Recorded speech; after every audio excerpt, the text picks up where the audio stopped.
Selamat datang di channel novel kita. Di sini Mimin akan membagikan alur cerita donghua, horor, misteri, dan lain-lain. Dukung Mimin dengan subscribe dan nyalakan lonceng notifikasinya. Tanpa banyak cincong lagi, mari kita masuk ke alur ceritanya. Let's go! Setelah menerima perintah, ketiga orang itu kembali ke perguruan, dan di bawah arahan pria berjubah darah, mereka mulai berkeliaran di sekitar perguruan. Mereka duduk di sebuah alun-alun latihan perguruan, sementara Dugu Huantian juga bermeditasi sambil berkata, "Guru, sepertinya ada aura kuat di sini." "Ini memang tempat latihan umum," kata Lin Tian sambil melihat para murid yang duduk bermeditasi di sekitarnya. "Kalau begitu, aku akan mulai," kata Dugu Huantian, lalu menutup mata untuk berlatih, sedangkan Lin Tian memperhatikan Luohan yang masih bingung. "Apa suara yang kamu dengar tadi?" "Aku tidak tahu. Hanya saja rasanya seperti ada sesuatu yang menarikku," kata Luohan dengan ragu. Tapi karena Lin Tian tidak mendapat jawaban jelas, ia berkata, "Kalau begitu, jangan dipikirkan dulu." Luohan mengangguk, tapi suara tadi tetap membuatnya merasa tidak nyaman. Saat itu, Lin Tian duduk sambil mengamati sekitar, memikirkan asal-usul orang-orang aneh tadi. Di saat yang sama, kekuatan Dewa Darahnya telah terbagi menjadi dua bagian, membuatnya senang diam-diam. Kalau kecepatannya begini, mungkin sebentar lagi bagian kelima akan terbentuk. Namun, tiga orang tadi duduk di dekat Lin Tian dan memandangnya dengan tajam. Lin Tian merasa mereka mencurigakan, lalu membuka teknik mata iblisnya. Ia menemukan ada tiga kekuatan darah merah lemah dalam tubuh mereka, dan ia mulai curiga, dari mana kekuatan ini berasal? Setelah diamati lebih dekat, ia menyadari kekuatan itu sangat mirip dengan pria berjubah merah darah yang dilihatnya hari ini. Jangan-jangan dia sudah menyusup? Lin Tian mulai paham dan berencana memberitahu Guru Hu. Ia menciptakan bayangan sihir untuk berpura-pura berlatih, sementara satu bayangan lainnya diam-diam pergi. Bayangan itu menuju sebuah jalan setapak dan berkata kepada Guru Hu yang bersembunyi, "Baik, keluarlah." Guru Hu dan para pemilik pavilion terkejut karena Lin Tian bisa menemukan mereka. Guru Hu muncul dengan canggung. "Ada apa?" "Ada hal penting yang ingin aku sampaikan," kata Lin Tian. Guru Hu penasaran. "Oh?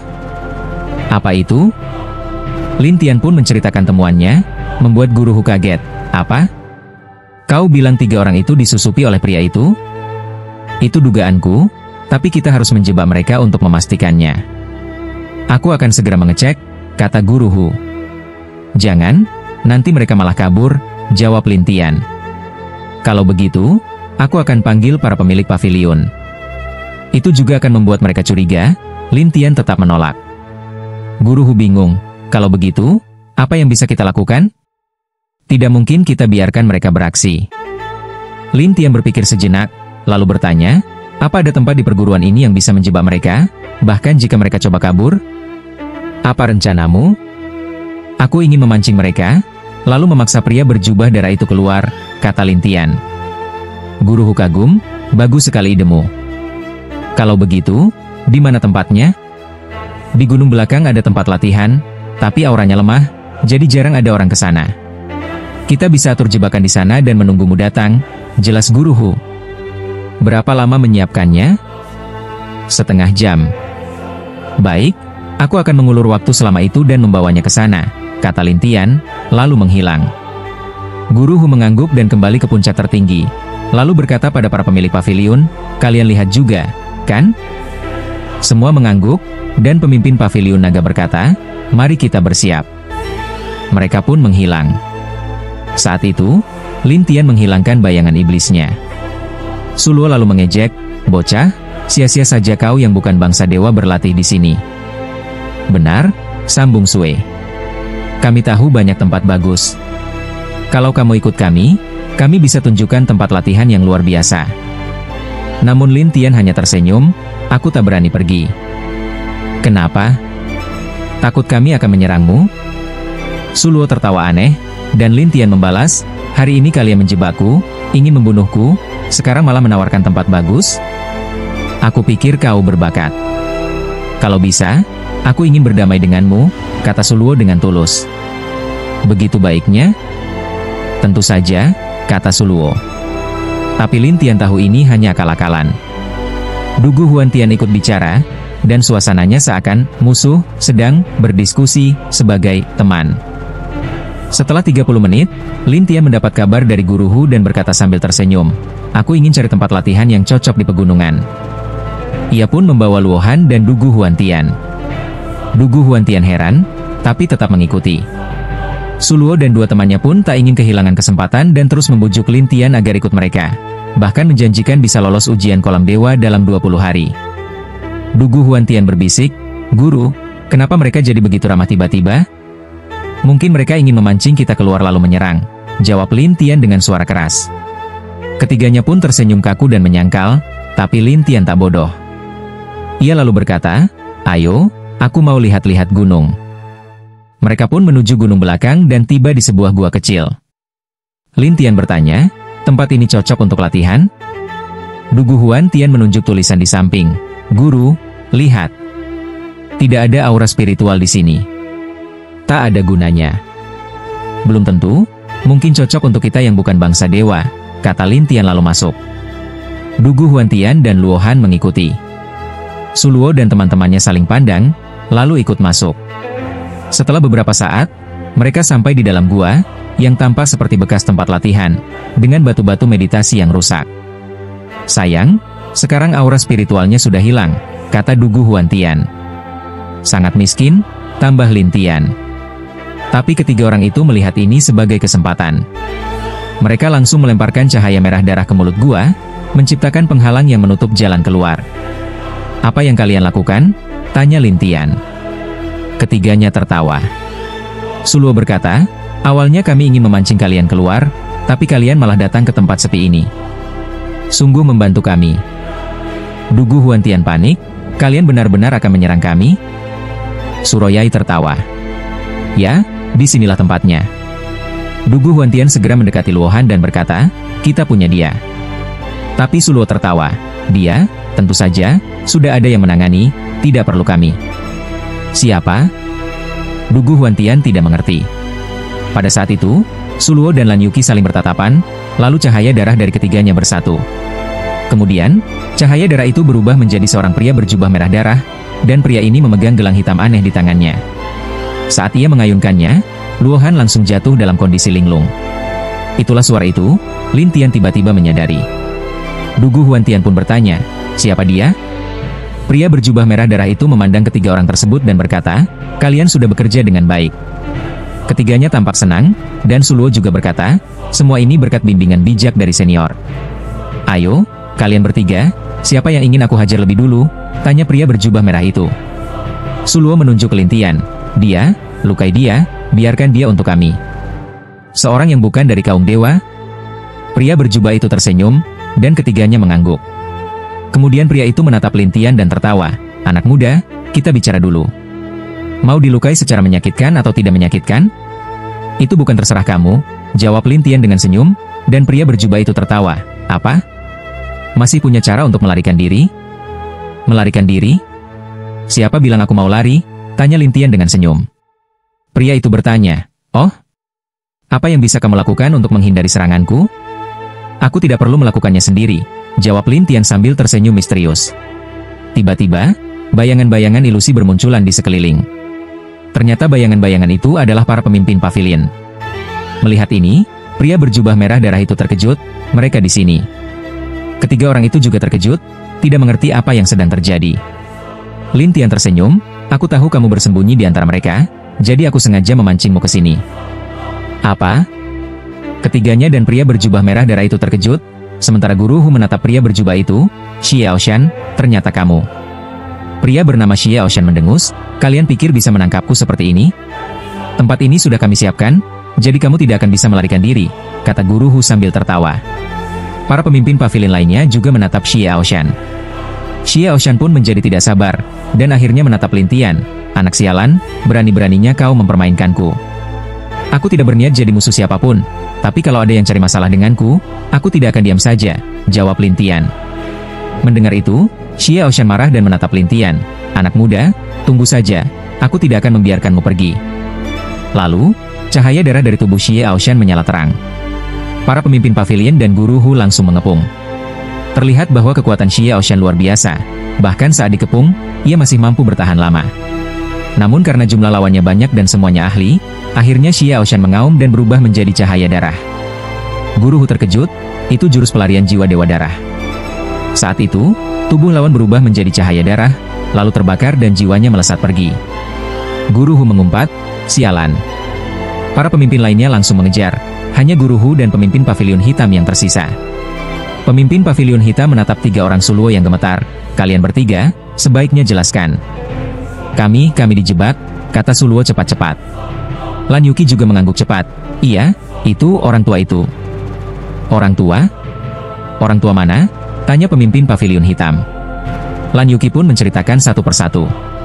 Lin Tian yang gemar membaca novel juga memikirkan orang tua itu dan bertanya-tanya, apakah orang tua itu ada hubungannya dengan mereka? Pemimpin pavilion hitam menatap Guru Hu, aku akan selidiki orang tua ini. Kamu lanjut urus mereka. Baik.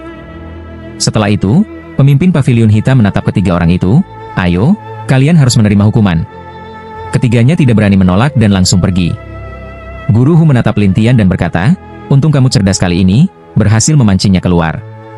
Tapi dia berhasil kabur, kata Lin Tian dengan kecewa.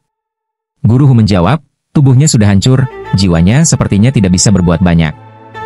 Namun Lin Tian tahu bahwa kadang-kadang jiwa lebih berbahaya daripada tubuh, jadi dia berkata, lebih baik tetap berhati-hati. Benar. Soal gelang itu, Lin Tian menunjuk ke Luohan.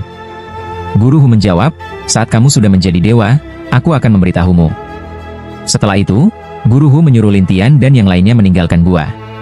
Setelah Dugu Huan Tian keluar, ia bertanya penasaran, Guru, semua ini kau yang rencanakan? Yang mana? Gua ini. Dugu Huan Tian baru menyadarinya, dan Lin Tian tertawa, benar.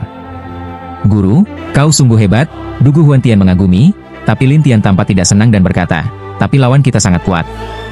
Seberapa kuat? Baru bisa dikalahkan setelah dikeroyok para ahli. Kalau 1 lawan 1, tak ada yang bisa menandinginya, jelas Lin Tian. Itu benar-benar mengerikan. Baiklah, aku tidak akan jauh-jauh darimu. Kalau dia muncul lagi, bisa berbahaya. Bagus. Setelah mendengar nasihat itu, Dugu Huan Tian pun terus mengikuti Lin Tian tanpa berani berpisah sedikit pun. Lin Tian membawa Luohan kembali ke lapangan kultivasi dan diam-diam mulai berkultivasi. Di sebuah gua tersembunyi dekat Gunung Jushen, Xie Aoshan muncul kembali, namun kali ini hanya berupa jiwa. Di depannya berdiri sebuah sosok misterius. Bayangannya terpancar di dinding. Tuan. Xie Aoshan memberi hormat, dan sosok itu berkata dingin, kau gagal, dan juga membongkar keberadaanku. Aku tidak menyangka. Xie Aoshan mendekat. Mereka akan menyelidikiku, tapi aku akan cari cara untuk mengelabui mereka. Yang penting, kau harus menghindar dulu, dan cari cara untuk menangkap bocah itu untukku. Anak itu? Bukankah dia bukan dari klan Luo? Tak kau sadari? Selama anak itu ada, kau tak bisa menangkap anggota Luo Shenzhou, jawab sosok itu dingin. Anak itu benar-benar menyebalkan, geram jiwa Xie Aoshan. Sosok itu melanjutkan, walau dia hanya manusia biasa, dengan tingkat kultivasi rendah, tapi dia licik dan cerdik. Kita harus merencanakan dengan matang. Mengerti? Ya, Tuan. Untuk sekarang, hentikan semua aksi. Hanya untuk berjaga-jaga. Ya. Sosok itu pun menghilang, sementara Xie Aoshan penuh amarah, anak sialan, kalau aku menangkapmu, aku akan membunuhmu. Setelah marah, Xie Aoshan berubah menjadi cahaya darah dan menghilang. Saat itu, Lin Tian masih berada di alun-alun, dan setelah beberapa hari, tidak ada gerakan sama sekali, bahkan 3 orang dari kelompok Suro pun tidak muncul. Namun, Dugu Huan Tian merasa tidak terbiasa. Sunyi sekali, katanya. Kau lihat sendiri, ketiga orang itu tidak muncul, Dugu Huan Tian merasa curiga, tetapi Lin Tian tersenyum dan berkata, tenang saja, cepat atau lambat mereka pasti akan muncul. Beberapa hari kemudian, ketiga orang Suro memang datang kembali, tetapi wajah mereka pucat pasi, seolah-olah baru saja mengalami penderitaan berat. Melihat hal ini, Dugu Huan Tian tersenyum sinis dan berkata, kalian bertiga kemana saja? Kenapa kelihatan seperti setengah mati semua? Suro membalas dengan marah, menunjuk Dugu Huan Tian, jangan sombong. Sedangkan Lan Yuki berkata, kami pasti akan membalas dendam ini. Namun Dugu Huan Tian mencibir, kalian bertiga mau cari mati? Kami tidak akan bertindak gegabah sekarang, jawab Suluo, terlihat lebih cerdik dari sebelumnya. Lan Yuki menambahkan, benar, Kami hanya akan diam dan menunggu seseorang untuk membereskan kalian. Dugu Huan Tian memandang rendah mereka dan berkata, masih berharap? Ketiga orang itu tidak menggubrisnya dan hanya menatap tajam ke arah Lin Tian. Tapi Lin Tian tetap menutup matanya dan beristirahat, mengabaikan mereka. Hal ini membuat ketiganya makin geram. Keesokan harinya, Guru Hu tiba-tiba muncul dan berkata kepada mereka bertiga, ikuti aku.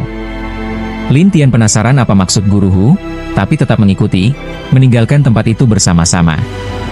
Sementara itu, ketiga orang suruh merasa bingung, terutama Lan Yuki yang bertanya, apa yang diinginkan Guru Hu dari mereka? Siapa yang tahu? Jawab Sue dengan tidak paham, meski dalam hatinya sangat tidak rela. Kenapa dia begitu populer? Gumamnya kesal. Suluo mendengus, orang itu pasti akan datang mencarinya. Lan Yuki dan dua lainnya mengangguk. Saat Lin Tian dan dua temannya muncul kembali, mereka sudah berada di aula utama. Di aula itu, selain mereka bertiga, ada dua orang lain. Salah satunya memancarkan kilat putih, sementara yang lain dikelilingi pusaran angin. Pria dengan kekuatan petir memiliki poni putih di dahinya, dan pemuda berambut perak dengan kekuatan angin tampak cukup mencolok. Guru Hu memperkenalkan, mereka ini adalah jenius akademi kita, Tuan Muda dari klan Dewa Petir, Lei Tianming, dan Tuan Muda dari klan Dewa Angin, Feng Yu. Lei Tianming dan Feng Yu tampak sombong dan meremehkan Lin Tian dan kedua rekannya. Lei Tianming berkata dengan sinis, kelihatannya akademi ingin menyatukan talenta dan tiga orang bodoh. Feng Yu tertawa, aku tidak paham apa yang dipikirkan akademi. Guru Hu membalas dingin, apa kalian tidak tahu sopan santun? Meski mereka jenius, namun tetap takut pada Guru Hu, dan langsung diam saat ditegur. Ketua Paviliun Naga pun muncul, membuat kedua pemuda itu memberi salam hormat, Ketua Paviliun Naga. Ketua Paviliun Naga berjalan perlahan, memandang kelima orang itu dan berkata, kali ini, aku ingin kalian menjalankan tugas untuk akademi. Lei Tianming menjawab, Ketua, kami sudah biasa melakukan misi tahunan. Iya, kami sudah terbiasa, tambah Feng Yu. Ketua Paviliun Naga memandang Lin Tian dan dua lainnya. Kalian memang baru pertama, jadi aku harus menjelaskan.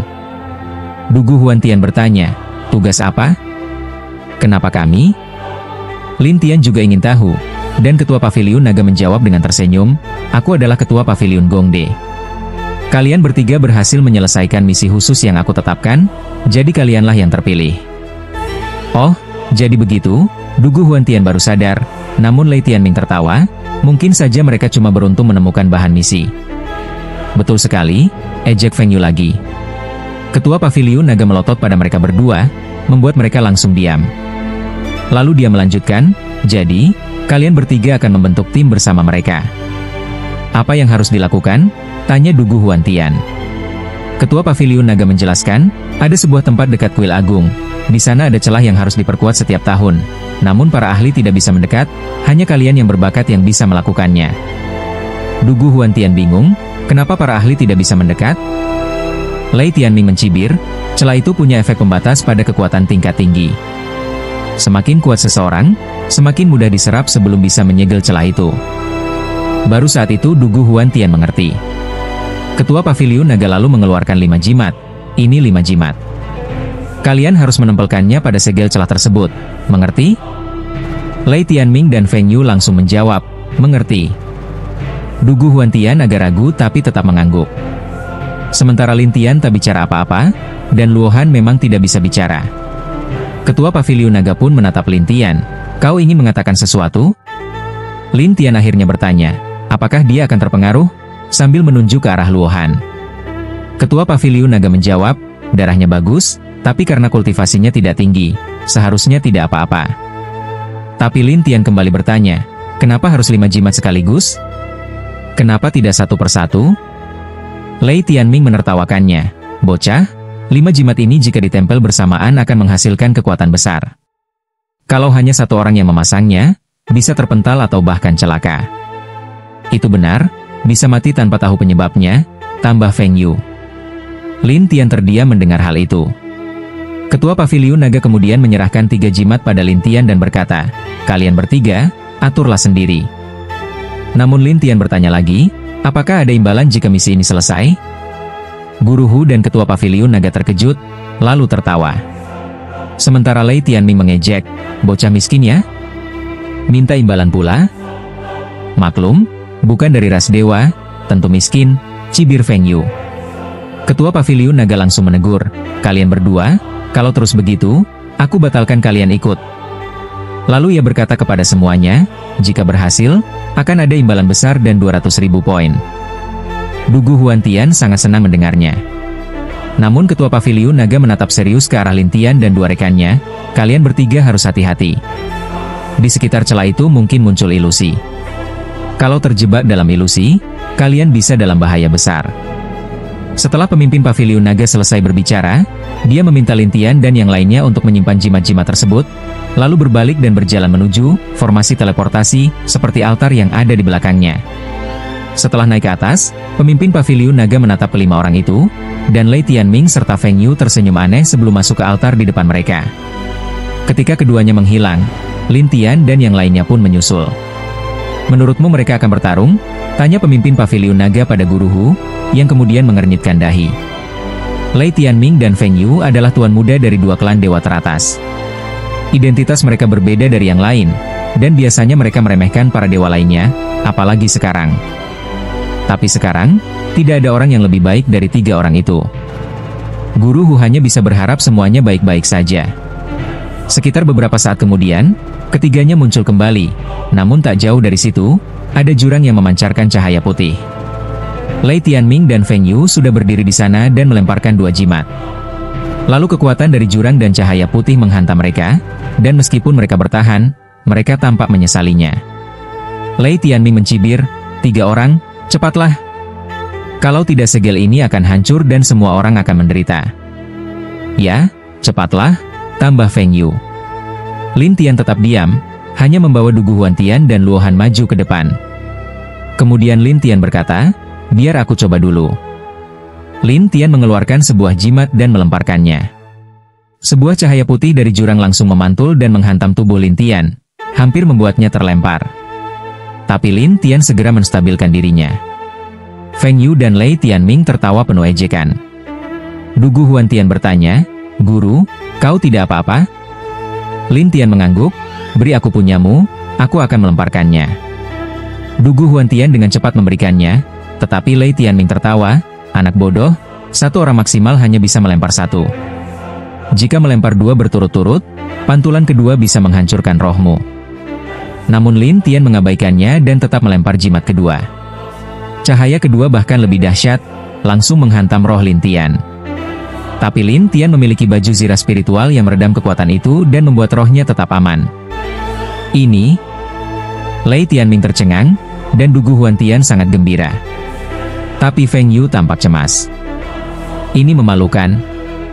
Lei Tianming berkata dengan dingin, kalau dia sendirian bisa melempar beberapa jimat, lalu apa gunanya kita di sini? Itu benar. Feng Yu langsung menyerang. Lin Tian lalu berkata pada Luohan, beri aku milikmu. Luohan menurut, dan Lin Tian melempar jimat ketiga. Sekali lagi, cahaya menyerang Lin Tian, tapi dia tetap tidak terluka. Sialan. Lei Tianming tampak panik. Jika Lin Tian terus seperti ini, mereka tidak akan punya kesempatan.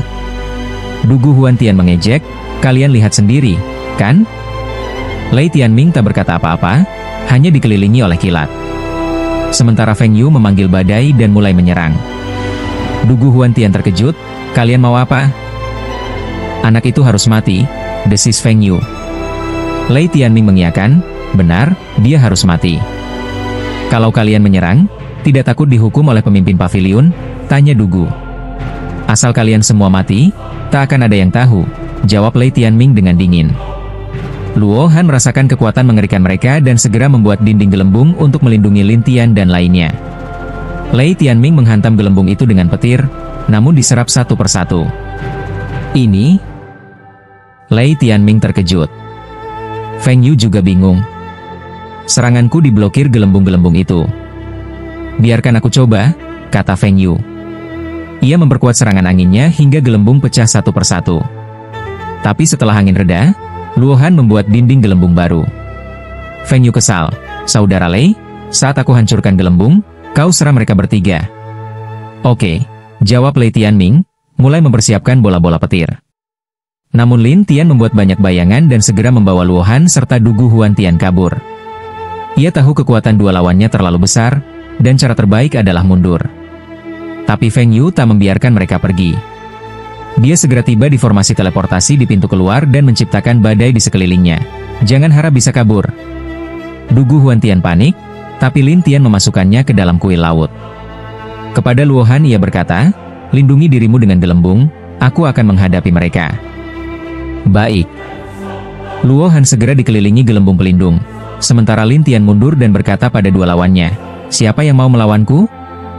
Tindakannya menarik perhatian Feng Yu, yang mencibir, "Kau? Hanya kau?"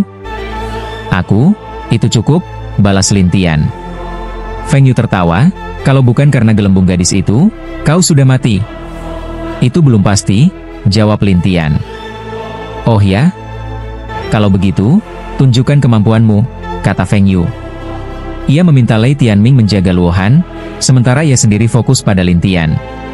Lin Tian mengandalkan kemampuan teleportasi rohaninya, membuat Feng Yu tak bisa menangkapnya. Kesal, Feng Yu berteriak, "Kalau kau berani, jangan sembunyi." "Aku tidak sembunyi. Aku hanya bermain-main denganmu," jawab Lin Tian. Ia lalu menggunakan Blood Breaking Magic dan cahaya darah muncul dari rohnya, melemahkan kekuatan darah ilahi Feng Yu sebanyak 20%. "Apa-apaan ini?" Feng Yu terkejut. "Kau pikir bisa menang hanya dengan itu? Biar aku lihat sejauh mana kemampuanmu," seru Feng Yu sambil menyerang lagi. Lin Tian sadar satu-satunya cara menang adalah memasuki ruang kesadaran musuh dan menyerang rohnya. Tapi untuk musuh sekuat Feng Yu, ini sangat sulit. Beberapa kali Lin Tian mencoba mendekat dengan bayangan, namun selalu dihancurkan oleh kekuatan angin Feng Yu. Ia frustrasi. "Gila, jenius seperti ini benar-benar merepotkan," gumamnya. Melihat Lin Tian mulai kewalahan, Feng Yu mengejek, "Gimana? Udah kehabisan akal?" Lin Tian tahu bahwa jurus pemecah darah, Blood Breaking Magic, miliknya masih terlalu lemah. Jika dia bisa mencapai 5 tingkat, realm, dan mampu melemahkan setengah kekuatan lawannya, akan jauh lebih mudah untuk menghadapinya. Namun, saat ini dia hanya bisa mencari peluang, jadi dia mengabaikan bayangan dan menyebar, lalu membuka domain. Domain pembunuh api. Pada saat ini, domain yang dilepaskan oleh Lin Tian, yang merupakan Raja Dewa Bintang 1, dapat menyebar hingga 20 langkah, dan jangkauannya menjadi lebih luas. Tidak hanya itu, jumlah bayangan sihir dapat ditumpuk, menjadikan area 100 menjadi 200. Kekuatan dari 200 area ini sangat kuat, tetapi tampak tidak berarti di depan jenius bangsa dewa. Oleh karena itu, Feng Yu diserang oleh pedang api ilahi ini secara acak dan dia tidak peduli, karena anginnya bisa menghancurkan pedang-pedang ini dengan mudah. Lin Tian melihat bahwa domain reinkarnasinya hanya mampu melemahkan 1/10 dari kekuatannya. Bahkan jika dikombinasikan dengan jurus pemecah darah, itu masih belum cukup. Jadi Lin Tian pun berkata kepada Raja Ular Petir, "Kau yang bantu sekarang." "Yang mulia, orang ini tidak mudah dihadapi. Tapi aku bisa menggunakan gas beracun untuk membuatnya bertahan." Raja Ular Petir tahu bahwa Feng Yu bukan orang sembarangan, jadi dia langsung menyanggupi. "Baiklah." Raja Ular Petir segera menyemburkan aliran udara hitam yang disertai petir dan langsung menjebak Feng Yu dalam suatu area. Walau Feng Yu tidak keracunan, dia membentuk perisai untuk melindungi dirinya. Lalu dia bertanya heran, "Anak, kau meracuniku? Dalam situasi seperti ini, kau pikir aku masih harus pilih-pilih cara?" Lin Tian tertawa, dan Feng Yu mendengus, "Dasar pengecut. Padahal aku ini Raja Dewa dari bangsa manusia, sementara kau bangsa dewa, apa bisa dibandingkan?" Feng Yu sangat marah dan ingin bertarung, tapi gas beracun itu terus mencoba menyerang tubuhnya, jadi dia hanya bisa bertahan. Lalu dia berteriak kepada Lei Tianming, "Saudara Lei, bantu aku urus dia." Lei Tianming pun segera datang menyerang Lin Tian, namun Raja Ular Petir kembali menyemburkan gas beracun dan menjebaknya juga. Lin Tian kemudian berteriak kepada Luo Han, "Kau pergi dulu ke pintu keluar, aku akan segera menyusul." "Kau benar-benar akan menyusul?" Luo Han khawatir, tapi setelah Lin Tian mengangguk, Luo Han pun pergi. Lin Tian tersenyum kepada mereka dan berkata, "Aku tidak bermain-main lagi dengan kalian." Setelah itu, Lin Tian melompat ke ruang dimensi, sampai di formasi transmisi, dan pergi dari sana. Feng Yu sangat marah, memecah penghalang gas dan keluar. Sementara Lei Tianming berkata dengan marah, "Tak kusangka anak manusia itu mempermainkan 2 orang dari 10 besar klan kita. Dia harus mati," kata Feng Yu dingin. "Pergi?" Lei Tianming yang kesal ikut pergi. Feng Yu sangat tidak rela, namun tetap tak berdaya dan keluar diam-diam melalui formasi transmisi.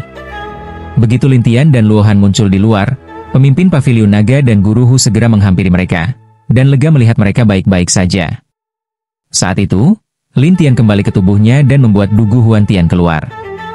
Saat Dugu Huan Tian melihat mereka selamat, dia bertanya lega, "Guru, bagaimana dengan 2 orang itu?" "Mereka masih di belakang," kata Lin Tian sambil menunjuk ke belakang. Kedua orang itu datang dengan marah. Pemimpin paviliun naga dan Guru Hu penasaran apa yang terjadi, dan Dugu Huan Tian segera mengadu. Setelah mendengar aduan itu, pemimpin paviliun naga langsung berkerut kening, "Lei Tianming, Feng Yu, kalian benar melakukan ini?" Tapi Lei Tianming tersenyum, "Kami hanya ingin bermain dengannya karena dia kuat, bukan berniat menyakitinya." "Benar?" tambah Feng Yu sambil tersenyum licik. "Kalian iri dengan kekuatan guruku?" bentak Dugu Huan Tian. "Iri?" tanya Lei Tianming, dan Feng Yu menyeringai, "Kami ini dewa muda 10 besar, iri pada orang biasa? Guruku sendiri bisa menggunakan 3 jimat untuk menyegel jurang itu, jadi kalian iri?" kata Dugu Huan Tian. Mendengar ini, pemimpin paviliun naga terkejut. "Apa? Dia sendiri menggunakan 3 jimat?" Guru Hu juga penasaran, bagaimana bisa? Setelah menjelaskan, Dugu Huan Tian berkata, "Karena inilah mereka iri, dan mencoba membunuhnya." Pemimpin paviliun naga sangat terkejut dan menatap Lin Tian. "Kau yakin? Jurang itu hanya menyerang roh. Selama rohnya cukup kuat dan punya perlindungan, bisa bertahan." Di mata pemimpin paviliun naga dan Guru Hu, ini hal luar biasa. Tapi Lei Tianming meremehkan, "Jangan sombong dulu." "Ya, bangsa dewa banyak yang rohnya kuat," timpal Feng Yu dengan nada meremehkan. Melihat 2 orang itu tidak mengaku bersalah, Dugu Huan Tian tidak menyerah. Dia berkata kepada 2 pemimpin, "Kalian harus membela kami. Kami nyaris mati karenanya." Pemimpin paviliun naga memandang Lei Tianming dan Feng Yu dengan dingin. "Hadiah kalian dibatalkan, dan kalian harus ke paviliun penegak hukum untuk menunggu hukuman dari pemimpin Heige." Lei Tianming dan Feng Yu tak bisa berkata apa-apa, hanya menjawab, "Baik." Lalu mereka pergi dengan kesal. Pemimpin paviliun naga kemudian menatap Lin Tian dan berkata, "Kali ini benar-benar menyusahkan.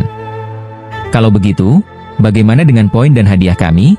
tanya Dugu Huan Tian dengan penuh harap. 200.000 poin, akan kami catat untuk masing-masing. Dan hadiahnya ini, 1 untuk masing-masing kalian. Pemimpin paviliun naga mengeluarkan 3 kotak kecil berisi pil yang berkilau perak. Dugu Huan Tian penasaran, "Apa ini?" Shen Suedan, meski tanpa kolam darah dewa, pil ini bisa membuat orang memiliki darah dewa sementara, bertahan selama 1 jam. Bisa menyelamatkan nyawa kalian saat genting. Dugu Huan Tian sangat senang, tapi Lin Tian penasaran, "Dengan pil ini, aku punya darah bangsa dewa?" "Itu hanya darah dewa palsu," jawab pemimpin paviliun naga. Lin Tian bertanya lagi, "Lalu, bisakah aku tahu lebih banyak tentang bangsa dewa?" Guru Hu langsung menyela, "Beberapa hal tentang bangsa dewa tidak bisa diketahui kecuali lewat kolam darah dewa." Lin Tian pun menyimpan kotaknya dan berkata, "Tidak apa-apa, mari kita pergi." Lalu mereka bertiga pun pergi. Pemimpin paviliun naga berkata dengan bahagia, "Anak ini luar biasa. Bisa menggunakan 3 jimat sendiri. Bukan hanya itu, dia bisa lolos dari tangan Lei Tianming dan Feng Yu," ujar Guru Hu yang sudah tenang kembali. Pemimpin paviliun naga langsung terkejut, "Benar juga. Aku hampir lupa. Seorang manusia, hanya Raja Dewa, bisa kabur dari 2 jenius bangsa dewa." Guru Hu menghela napas dan berkata, "Ayo, kita lapor ke para tetua dulu." "Silakan. Aku akan tetap melindungi mereka diam-diam, agar tidak diincar oleh bangsa dewa jahat." Setelah berkata begitu, Guru Hu diam-diam mengikuti Lin Tian dan yang lainnya. Ketiganya pergi ke paviliun Shendan. Karena mereka memiliki begitu banyak poin, Dugu Huan Tian ingin menukarkan beberapa pil. Lin Tian khawatir Dugu Huan Tian akan mengalami masalah lagi, jadi dia ikut ke paviliun Shendan dan berjalan bersamanya. Saat berkeliling di sana, Lin Tian menemukan banyak pil menarik, dan pil-pil ini memiliki berbagai efek, bahkan bagi kaum dewa. Maka Lin Tian ingin menggunakan poin-poin tersebut untuk menukarkan beberapa pil unik sebagai persiapan. Namun, saat melihat Lin Tian menukarkan semua poinnya dengan pil-pil tambahan, Dugu Huan Tian bertanya-tanya, "Guru, kenapa kau menukarkan pil-pil aneh ini?" "Aneh? Kau lihat saja, ada pil api menyala, pil puncak es kemarahan, dan macam-macam pil aneh lainnya." Dugu Huan Tian tidak mengerti, tetapi Lin Tian tersenyum dan berkata, "Bagaimana kalau ternyata pil itu benar-benar berguna?" "Efek? Guru, kau sendiri lihat kan, para dewa itu sangat kuat, dan pil-pil ini mungkin tidak akan berpengaruh kalau dilempar ke arah mereka. Satu efek memang tidak besar, tapi banyak efek jika digabungkan dengan formasi, bisa menghasilkan efek khusus." Lin Tian mengungkapkan pemikirannya. Dugu Huan Tian bingung dan bertanya, "Guru, apa pil bisa cocok dengan formasi? Kau tak mengerti?" Lin Tian tersenyum. Tapi Dugu Huan Tian benar-benar tidak mengerti, jadi dia terus bertanya. Saat Lin Tian sambil menjelaskan, mereka keluar dari pavilion Shendan, dan begitu keluar, Lin Tian melihat 3 orang dari keluarga Su, Su Luo dan 2 lainnya, berdiri tidak jauh dari pintu. Melihat mereka, Dugu Huan Tian tersenyum dan berkata, "Ada apa? Masih belum puas?" Namun, Su Luo tertawa, "Aku dengar dari para saudara di pavilion Shendan bahwa kau menukarkan banyak pil? Aku punya banyak poin, sesukaku." "Memangnya kenapa?" tanya Dugu Huan Tian sambil tersenyum, dan Su Luo menyeringai, "Jahat, untuk manusia sepertimu, pil-pil di sini tidak layak untuk langsung digunakan. Itu keterlaluan. Jadi aku ingin membuat taruhan denganmu." "Taruhan? Taruhan apa?" Dugu Huan Tian penasaran. Su Luo berkata dingin, "Aku akan duel 1 lawan 1 dengannya. Jika dia mengalahkanku, aku akan memberikan buku teknik alkimia keluarga dewa milikku." "Buku teknik alkimia? Berani taruhan nyawa juga tidak?" Dugu Huan Tian mengejek, dan Su Luo tersenyum, "Aku memang dari kaum dewa, tapi di sini adalah tempat dengan pencapaian tertinggi dalam alkimia. Teknik alkimia keluargaku bisa membuat efek pil berlipat ganda, bahkan ratusan kali lipat. Jadi 1 pil bisa lebih ampuh dari 10 atau bahkan 100 pil yang kalian gunakan." Dugu Huan Tian mengira dia hanya membual, jadi tertawa dan berkata, "Coba saja." Su Luo membalas, "Kalau tak percaya, kau bisa tanya orang lain di akademi. Tanyakan apakah aku si pemimpin muda Su Luo pernah berbohong." Meskipun Dugu Huan Tian masih menganggap mereka membual, Lin Tian memandang Su Luo dan berkata, "Bagaimana kalau duel?" Dugu Huan Tian tidak menyangka Lin Tian akan menyetujui, tapi Su Luo sangat senang. Dalam pikirannya, jika bisa 1 lawan 1 dengan Lin Tian, dia pasti bisa membunuhnya. Bukan hanya Su Luo, Lan Yuqi dan Sui pun tertawa mengejek, dia terlalu percaya diri. Tapi Su Luo mengeluarkan sebuah jimat sihir. Ini adalah jimat duel unik milik kaum dewa. Sekali digunakan, kedua pihak harus bertarung, dan yang kalah harus menyerahkan taruhan yang dijanjikan, atau nyawanya akan terkena kutukan. "Duel? Serius itu?" Dugu Huan Tian penasaran dan memperhatikan jimat itu, sementara Lin Tian tertawa, "Ayo saja." "Baik." Su Luo segera mengaktifkan jimat duel dengan Lin Tian. Setelah duel diaktifkan, Su Luo tertawa. Lan Yuqi bahkan memerintahkan bawahannya untuk menyebarkan berita. Ketika seluruh akademi mendengar Lin Tian akan duel dengan Su Luo, mereka semua penasaran. Bahkan Guru Hu yang mengawasi dari bayangan menjadi serius. Dia mungkin tidak tahu betapa menakutkannya teknik alkimia Su Luo. Bukan hanya Guru Hu, para pemimpin pavilion di pegunungan pun memperhatikan. Pemimpin pavilion Long berkata, dia bisa lolos dari Lei Tianming dan Feng Yu. Kurasa dia punya kemampuan bertahan hidup. Mudah bertahan hidup, tapi kau tahu kan? Dalam duel ini, yang kalah harus menyerahkan barangnya. Pemimpin muda Su Luo mempertaruhkan teknik alkimia legendaris keluarga Su.